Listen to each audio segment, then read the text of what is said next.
Hello, friends. Welcome back to our Midtown Manhattan studio here at the Bleacher Report headquarters. My name is Jake Fischer, your resident NBA insider for all things Bleacher Report, and we're coming to you live 5 p.m. Eastern Time, Monday, February 2nd, just 4 days, I guess 3 days exactly away, but 4 calendar days away from the NBA trade deadline at 3 p.m. Eastern Time.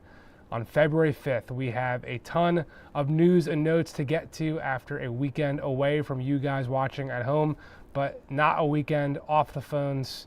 There was a couple of trades that went down. There's plenty of rubble to sift through and a lot of dominoes that are shaping up to continue to fall here as trade chatter and conversations and negotiations between front offices certainly have ramped up around the NBA. But let's start in a particular spot on the NBA map, a spot that we've kind of been hinting at that should be considered a potential factor in the Giannis Antetokounmpo sweepstakes, and that is Portland, where the Trailblazers kind of came a bit out of nowhere by swinging a deal with the Atlanta Hawks that brought small forward Vit Krejci to the Trailblazers. He is a jumbo ball handler, but also a much improved shooter who will slot somewhere on the wing in Denny Avdia and Toumani Camara's situation in Portland, where we've been talking about this on past iterations of our live stream here on the Bleacher Report app and on YouTube as well. I've been writing about it with Mark Stein, the Hall of Famer, on our joint Substack effort, The Stein Line, at markstein.substack.com, that the Blazers, who have been in the mix of the play-in tournament all year long. They just got their best player of this season, Denny Avdia, announced as an all-star reserve to kind of cement his step forward this season. Portland has, without a doubt, wanted to be a factor in the postseason picture in the Western Conference, in a loaded Western Conference that, really does have much of an easier pathway for the Blazers to get to the playoffs now that the Grizzlies have kind of fallen off with John Morant's trade question marks still hanging over everything, with the Golden State Warriors obviously in the mix for Giannis Antetokounmpo, but short of the Warriors pulling off a massive blockbuster such as that, or finding a Jonathan Kuminga deal on a smaller margin that makes them a bit better. Ever since Jimmy Butler's torn ACL put the 36-year-old veteran out for the season, that really did help Portland and the Clippers' chances of making a stretch run and a sneak effort into the back half of this Western Conference playoff picture. So we've been talking about waiting for the Blazers to be a buyer, and this deal didn't really cost them too much. 2 second-round picks. It is a 2027 second-round pick that the Blazers already held from Atlanta originally. So the Hawks get their 27 second-round pick back in addition to a 2030 second-rounder for Atlanta. And we've also been talking about the thought that Portland is in a very interesting position with Giannis Antetokounmpo and everything Milwaukee is sifting through, because the Blazers, if you don't recall by now, they own the 2027 through 2030 draft capital, the 2028 through 2030 draft capital for the Milwaukee Bucks, dating back to that 2023 trade that swapped Drew Holiday for Damian Lillard. So there's been this notion, okay, could the Blazers loom on the periphery? Could they be a facilitator as a third team to help New York get Giannis, to help Minnesota get Giannis? But I've heard it from various sources. We reported it on Saturday morning as well, that the Blazers themselves are trying to get into the mix to bring Giannis Antetokounmpo to Portland to play alongside his former teammate Damian Lillard, who, of course, has been someone who's been trying to make this happen behind the scenes. His former teammate Drew Holiday is, of course, still in Portland as well. And the Blazers do have a pretty clear pathway from a salary matching standpoint, with Jeremy Grant's $35+ million and some other mid-tier salaries like Robert Williams. Who knows what other type of blue chip prospect they would be willing to part with, but Scoot Henderson still being on a rookie deal and not really fully amounting to the number 3 overall pick that the Blazers used on him back in that Brandon Miller, Scoot, who's going to go number 2 behind Victor Wembanyama draft of a few years ago. So I don't want to continue to speculate on what else Portland's offer and what their efforts to get Giannis could look like outside of that Jeremy Grant salary and sending Milwaukee's picks back to the Bucks. But we are definitely monitoring Portland, not just as a team waiting on the sideline to try to help facilitate, to try to get in on a Giannis deal and take back Mikal Bridges from New York, or Jaden McDaniels from Minnesota, that type of situation. We are absolutely, I had another person with knowledge of the situation mention it today, that Portland is trying, and they are trying of some type of significant consequence right behind the quadrant of Golden State, Minnesota, Miami, and New York that everyone knows is factoring primarily right now into these Giannis sweepstakes.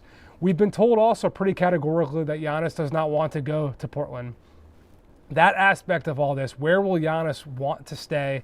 Where will he want to sign an extension with beyond the only guaranteed deal, the only guaranteed year left on this current deal is next year before a player option before 2027, 2028. So that would in theory give Antetokounmpo and his agent Alex Saratzis some type of leverage, some type of agency in order to steer Giannis to a particular destination that he would want to commit to long term, or at least for a 3-year extension window beyond this year and next year that he only has left remaining on his contract. So will the Blazers just say screw it and go after him anyway?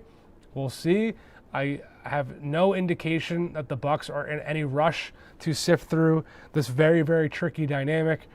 I still think as of now it is more likely than not that Giannis remains a member of the Milwaukee Bucks beyond Thursday's trade deadline, and John Horst's front office just starts to sift through all this intel and all of the negotiations and conversations they've had right now with a better understanding of situations this summer. But at this point, we can confidently put Portland right in the mix of teams that are trying to get Giannis. We'll see, again, if they can overcome the factors working against them, the fact that they don't really have a clear-cut blue-chip prospect, and that Giannis, by all accounts, does not want to head to that marketplace, despite the connections with Drew, despite the connections with Damian Lillard. But the Blazers having the control of Milwaukee's draft capital from 2028 to 2030 is without a doubt something that is connective tissue here that has led Portland to at least believe they've got a chance, and an outside chance at that, of factoring into the Giannis sweepstakes and getting him for themselves. I've seen a lot in the chat. I want to get to Brandon Reimer right here saying, Giannis to the Lakers. Right now, I've definitely gotten no indication that the Lakers consider themselves a current player for Giannis. I think the Lakers have a very realistic and pragmatic understanding of where they fall in the general NBA trade market landscape right now. We'll talk about them later on in the show. Kate Goober, as always, is asking for Bulls news. Please, I don't have anything new for Chicago right this second. I think the fact that they snuck in to the 3-team deal over the weekend between Cleveland and Sacramento as a facilitator, getting multiple picks, multiple second-round picks to absorb Dario Saric's contract, was something of a bit of a surprise. But right now, the Bulls loom as still one of the bigger question marks on this landscape, because they've got Kobe White, who is an impending free agent and has had some level of interest from around the league, but we're not really seeing teams that are super eager on both compensating Chicago with draft capital and then willing to pay Kobe White a lot of money next season. They've got Nikola Vucevic expiring contract to figure out, but the Bulls are still a bit of a question mark as we get closer to everything on Thursday. Let's get to Cleveland, because we just talked about that 3-team deal. We were talking to you guys about the Cavaliers factoring into Keon Ellis when I was back on this couch last Thursday and Friday. I believe it was Wednesday night that we got word that Cleveland was starting to emerge as the leading suitor for Keon Ellis. And the Kings and the Cavs talked about a lot of variations of this deal. There were some situations where DeMar DeRozan would have gone back to Cleveland. There were some other frameworks where Malik Monk would have gone back to Cleveland, but it ends up being Dennis Schroeder and his recently signed 3-year, $45 million contract that the Kings just went out and signed this summer, going to the Cavaliers alongside Keon Ellis, and then DeAndre Hunter going back to Sacramento. We'll talk about the Kings moving forward, but let's keep it with Cleveland right now because there is so much speculation about where the Cavs can go from here. Are they still selling because they came into this trade landscape well below expectations? They've improved a bit of late, finding themselves more in the thick of getting home court advantage in the first round in the Eastern Conference with a couple of multi-game win streaks. But this was the only team in the league prior to this deal that was well into the second apron, and the Cavs have made it no secret that they've been looking at ways to shed salary. And DeAndre Hunter and Keon Ellis both were two of the most likely trade candidates to fall on this deadline chessboard that we've been navigating and exploring for the last couple weeks here on the Bleacher Report app, on these live stream notebooks, and again on my Hall of Fame partner Mark Stein's Substack, markstein.substack.com. So it's a big wrinkle, I think, that Keon Ellis and DeAndre Hunter get traded for each other. Hunter was someone that the Milwaukee Bucks had a lot of interest in, for one example, back when they were trying to figure out more ways to add to this group around Giannis before they accepted the fact that it was time to move on from Giannis. There was some preliminary conversation at one point between Cleveland talking DeAndre Hunter to Golden State for Jonathan Kuminga, but that never really got so serious. Them getting off DeAndre Hunter also takes away someone that had been linked to the Lakers, but as we've talked about here, never really loomed to me as a real definitive target that the Lakers wanted because, and we'll talk about this more later in the show as well, Los Angeles has wanted to prioritize future flexibility and not taking on the extra year of DeAndre Hunter's salary that comes next season. So with the Cavs, there's still some more tweaking on the edges that I think we'll see from them from a salary clearing standpoint. But for anyone expecting them to be, really throwing their hat in the ring for Giannis, like that's something I've seen a lot postured about online. I don't think Cleveland believes that they are a legitimate suitor, unlike Portland. Like Portland, they don't seem to be a legitimate suitor from the outside looking in, right? We've talked about that at the top here, that Giannis doesn't necessarily want to go there, but they're still making calls. I don't think Cleveland is still dialing Milwaukee, trying to get into the fold there.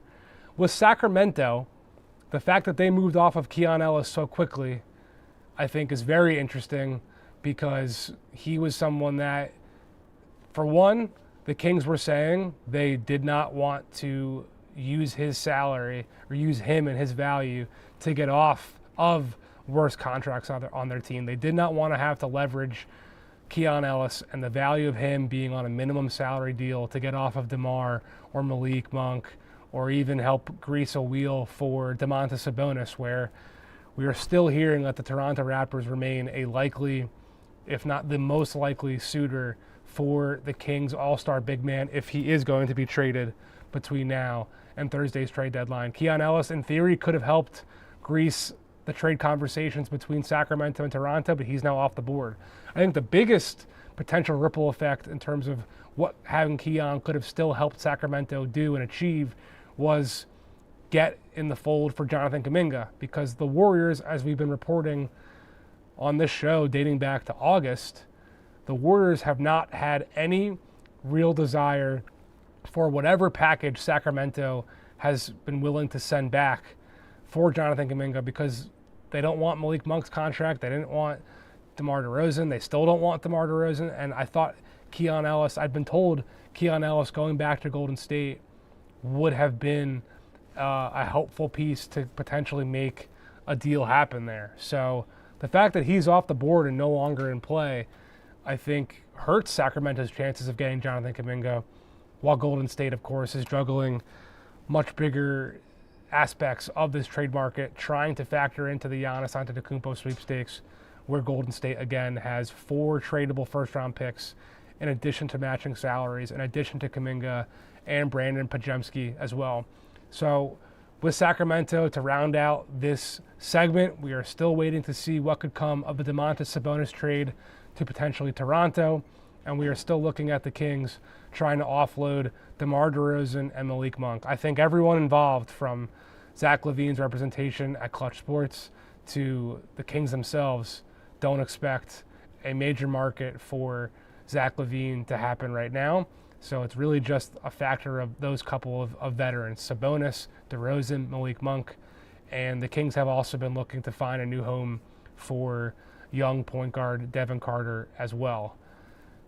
I see Steelers 124 asking Giannis to the Lakers, please. We just talked about that before, but I'll reiterate it again. I don't think Los Angeles considers themselves a likely landing spot for Giannis. I don't think they're really even trying. Where do I think Ja Morant is going? The chat is asking.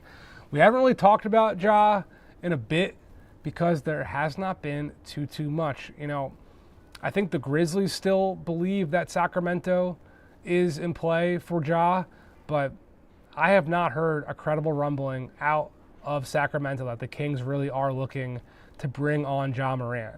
And I don't really know what from a Sacramento package back to Memphis would really get the Grizzlies too excited either. So I am skeptical that they are a home for him. And outside of Milwaukee and Miami, I have not heard much Ja Morant noise in a long time. And the Bucks are obviously still sifting through their Giannis situation. So that's something that, you know, I haven't really considered a likely situation right now. Miami is still waiting to see if they can get Giannis before they go after someone like Ja. Kay Gruber in the chat again is asking about Naz Reid for Kobe White. There's no way the Wolves are partnering with Naz Reid to get Kobe White. If anything, they're trying to find a smaller point guard deal. If they're not getting Giannis, the Wolves are trying to find a smaller point guard deal to bolster their backcourt that would help Naz Reid, not part with Naz Reid, excuse me. C. Thomas 1 asking about Mavs news, and then I've got another question here about AD Hawks news. There's still a chance that Toronto, that, you know, has still in the mix for Domantas Sabonis, like we just talked about. I still think there's a chance they circle back on Anthony Davis, but I've been told pretty reliably that Atlanta is not a team to expect to circle back on the wagons for Anthony Davis, both since he's been injured and since he's wanting to sign a major new contract extension upon being traded. But I also think the Hawks have just realized that they are far away from competing compared to what they thought originally entering this year after their sweeping offseason of bringing in Kristaps Porzingis, and they signed Nickeil Alexander-Walker and some other situations. They have fallen very, very short of expectations being a top team in the Eastern Conference in the mix for a home court playoff game in the first round. So I don't think Atlanta is really eager to push their chips into the table right now. I think that was evidenced by the Vit Krejci trade that we talked about with Portland at the top. Vit was someone that was very beloved in that Hawks locker room and was a favorite of head coach Quinn Snyder before Corey Kispert came into the fold by way of that Trae Young acquisition. And I think at this point in time, moving off of him for 2 seconds is a value play that the Hawks just couldn't say no to, but also something that shows more of a team still being opportunistic on generating back draft capital than someone that's going to send out draft capital to really improve their roster right now. A lot of Naz Reid chats here. Naz would be great in Boston. Are the Nets a dark horse for Giannis? Here's a question there. I don't think the Nets are really a dark horse for Giannis at this juncture. If we saw Brooklyn go out and make a major move to add to Michael Porter Jr., that to me would signal a precursor to Brooklyn trying to go make a major move for Antetokounmpo. But at this point, knowing full well that, I'm just reading a text here. At this point, knowing full well that Giannis wants to go to a winning situation, I don't think Brooklyn would be willing to risk mortgaging their huge draft asset cash just to hope that Giannis would want to stick around. Because what situation does Brooklyn have that's really so much better than Milwaukee at this juncture? They have Michael Porter Jr., that's great, but they don't really have much else that would really furnish Giannis with a chance to compete and win a second championship. And that's what he cares about most. No matter what, Giannis wants to go to a situation where he's going to win. There's other factors involved about location, conference, teammates, the story of what winning in that particular destination would be. But number one, winning and competing for a championship is the most important aspect on his wish list and his vantage point navigating this exit out of Milwaukee. So Brooklyn would have a lot of work to do, I think, in order to make a real factor here for Giannis at this current juncture right now. From our YouTube listeners, do I know anything about what the Lakers are targeting? What is the status on Herb Jones and Ayo Dosunmu? Let's take that to the Lakers temperature check, because I have not heard them linked to Ayo Dosunmu. The number one guy I knew the Lakers were in on and trying to get was Keon Ellis from the Sacramento Kings, which he's off the table right now. So to me, I think that is not a death knell to the Lakers. More so, it is something that is a further indicator that the Lakers are not super aggressive right now in trying to find perimeter additions on the market. I think, number one, they absolutely, without a doubt, Los Angeles are prioritizing keeping draft or cap space flexibility, as I keep getting text messages here. The Lakers want to prioritize their cap space flexibility for this summer, where there will be young wings like Peyton Watson, Benedict Mathurin, Tari Eason in Houston, other potential opportunities to add on the wing in between Luka Doncic, Austin Reeves, and DeAndre Ayton. But the Lakers, they do not want to just trade for a guy like DeAndre Hunter who's got future salary. They do not just want to add a Michael Porter Jr. who's got future salary and also pay draft capital to make that happen. I think the Lakers are going to be more patient, look more on the edges, and find something that would help them improve without really sending out too much of a major haul. But at this point in time, if you're a Lakers fan, you got to really start to think about and reposition your expectations about improvements for this team, not coming now, but coming in June, when definitively the Lakers are ready to move on from LeBron James, and I think LeBron James is ready to move on from the Lakers as well. That is kind of the foregone sentiment in Los Angeles right now about what's to come this summer. They are going to be retaining Austin Reeves by all accounts. That's kind of the plan from both the player side and the team, and then they're going to look to add upside young pieces fitting Luka and Austin's timetable on the perimeter. Hopefully shore up their front court in addition to DeAndre Ayton, who will only have 1 year left beyond next season's contract as well. Back to the chat. Do I see Westbrook getting traded? A lot of teams need point guard depth. I haven't heard Russell Westbrook's name mentioned once. I also haven't heard anything about Chris Paul.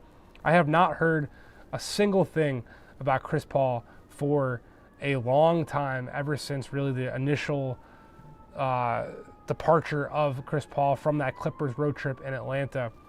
Haven't heard Chris Paul's name whatsoever. Thank you to whoever in the chat and YouTube said that we're doing some great work here. We appreciate it. Haven't heard anything about Quinn Snyder's job security.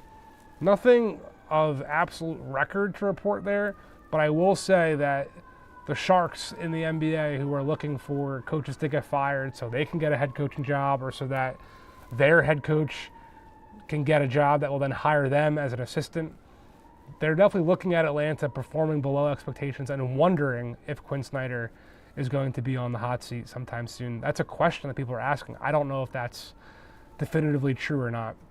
The chat also wants to know, are the Celtics possible Giannis suitors?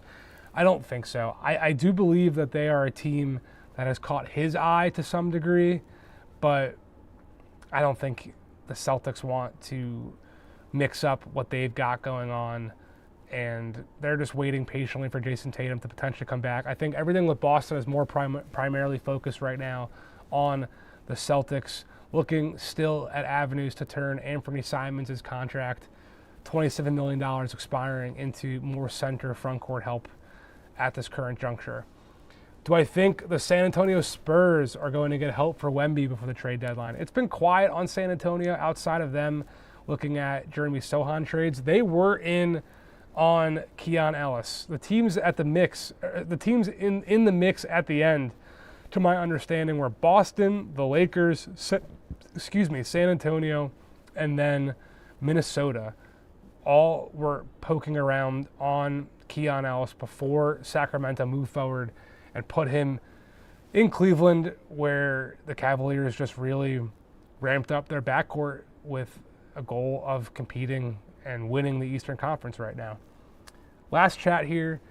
Any news on the Hornets? Well, Charlotte, no matter what, they're going to factor in as a potential multi-team trade facilitator, looking to take on draft capital and potentially benefit in a major degree from draft capital, just like Chicago just did in that 3-team deal with Cleveland and Sacramento. The Hornets have been in that type of asset collection mode for some time now. I don't think they're going to be buyers. They've set a pretty high asking price for Miles Bridges. They want a first-round pick for him, to my understanding. He's generated some interest from Phoenix, who are looking at power forwards. The Detroit Pistons have some type of interest in Miles Bridges, but I have not been told yet that the Pistons are actively calling on Miles Bridges.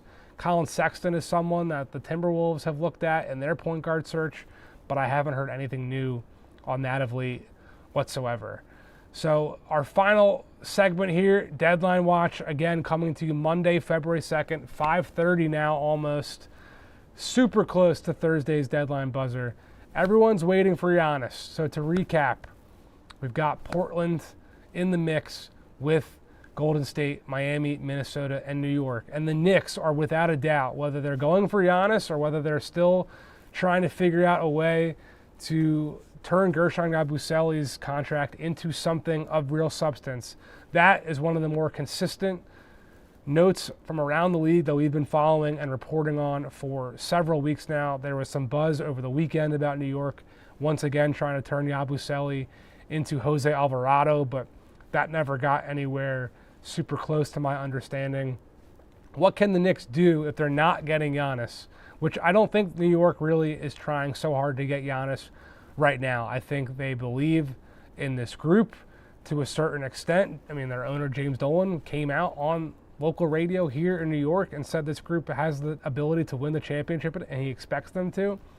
If they don't, then I think we will see a re-emphasis of trying to go get Giannis from Milwaukee if he's still in Milwaukee and not traded on Thursday.